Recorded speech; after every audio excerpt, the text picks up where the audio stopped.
नमस्कार। Krishnayan YouTube channel के सभी सुधी दर्शकों को मेरा यानी श्रुतिपुरी का करबद्ध प्रणाम। आज हमारे यूट्यूब के सभी व्यूअर्स के लिए, कृष्णायन के सभी लोगों के लिए बहुत ही बड़े सौभाग्य की बात है कि आज हमारे बीच में एक वो साहित्यकार हैं जिनका नाम अपने आप में एक पहचान है, एक इंस्पिरेशनल जर्नी है उनकी पूरी, और एक स्थापित फिल्म जगत में, साहित्य में और अभिनय में एक शख्सियत के तौर पर स्थापित नाम है।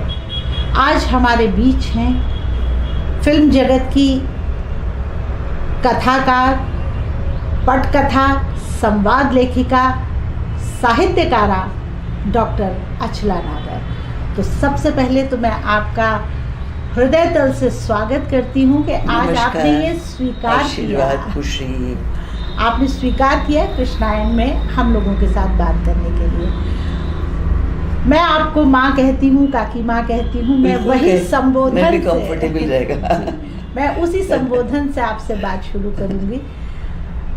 आप एक बहुत बड़े साहित्यकार जो हिंदुस्तान की पहचान है, उनकी बिटिया है डॉक्टर अमृताल नागर की, जिन्हें पद्म विभूषण मिला था।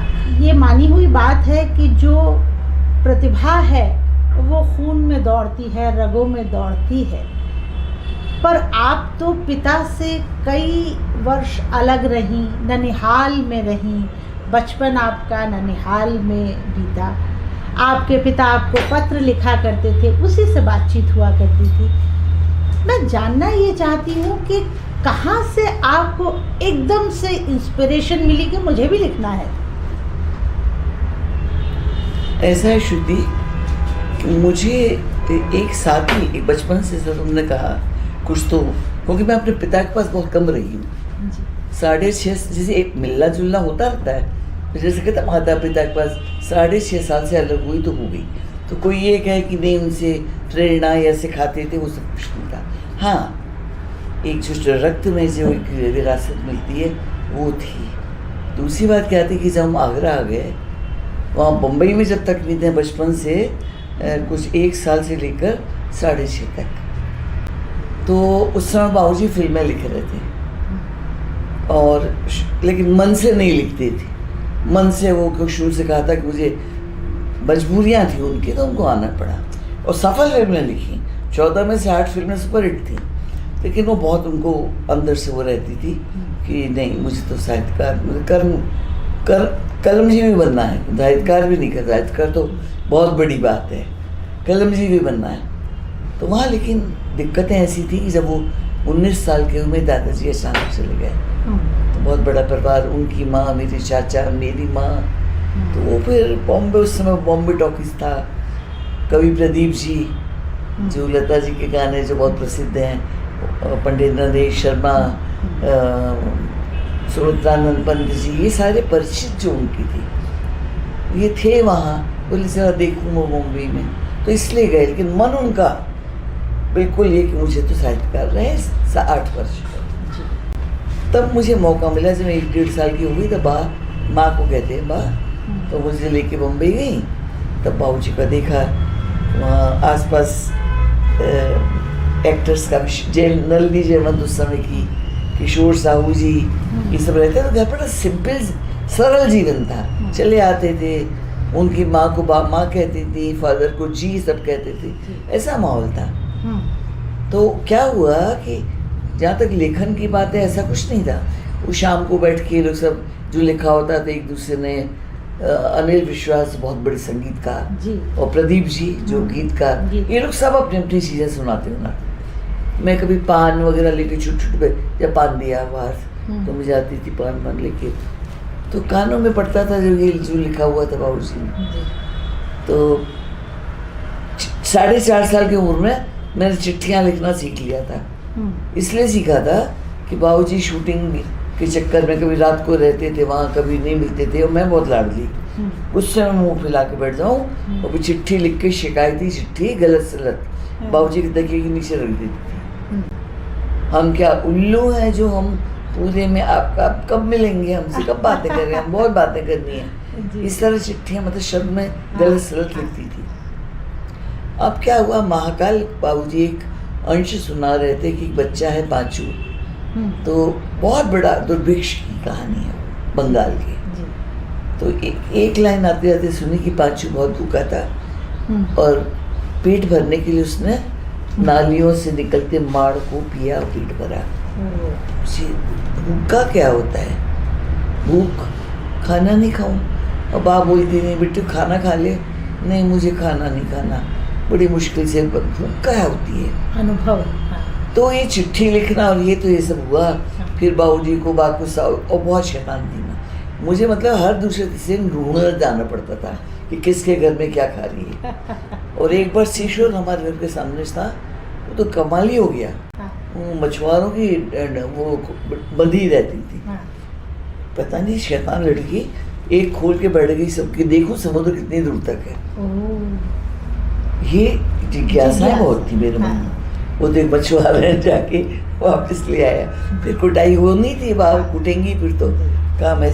तो ये साहित्यिक सुनने में कानों में शब्द है, शूटिंग देखने कभी नहीं, किशोर जी की माले जाए चलो ला के लेके जाता, शूटिंग कैमरा साउंड। उसमें एक बार बड़ा मज़ेदार बात हुई, मतलब वो एक्टिंग का भी है, ये क्या होता है। एक बार पता लगा हमारे घर के पास ही शिवाजी पार्क में एक फायर ब्रिगेड का वो था, पता लगा फायर ब्रिगेड की शूटिंग आ रही है, तो हमारा घर पास ही था।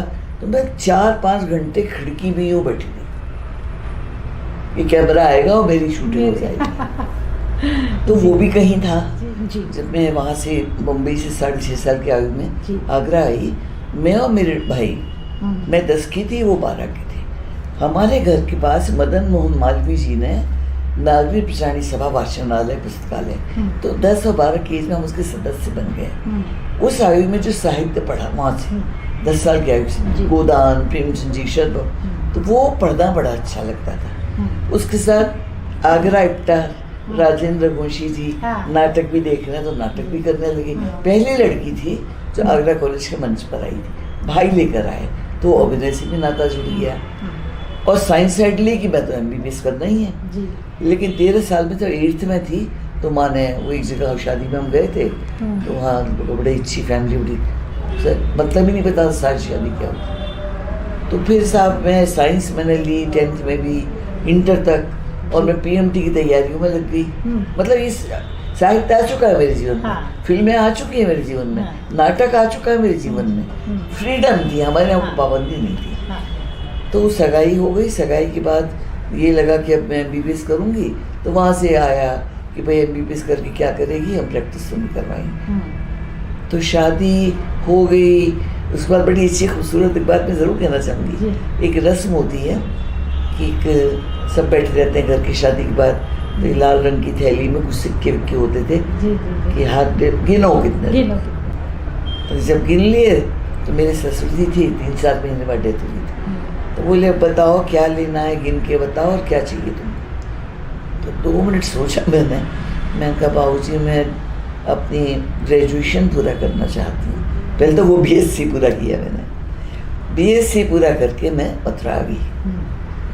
फिर समझो 59 से लेकर लगभग 10 साल पूरे घर में 2 बच्चे मेरे हुए, संदीपन और सिद्धार्थ, परिवार बहुत बड़ा, जॉइंट फैमिली, सब चीज़ें बनाना सीखो जैसे रहती हैं, लेकिन पढ़ना का नहीं, किताबें बहुत थी मेरे पास, पढ़ने का शौक कब नहीं हुआ।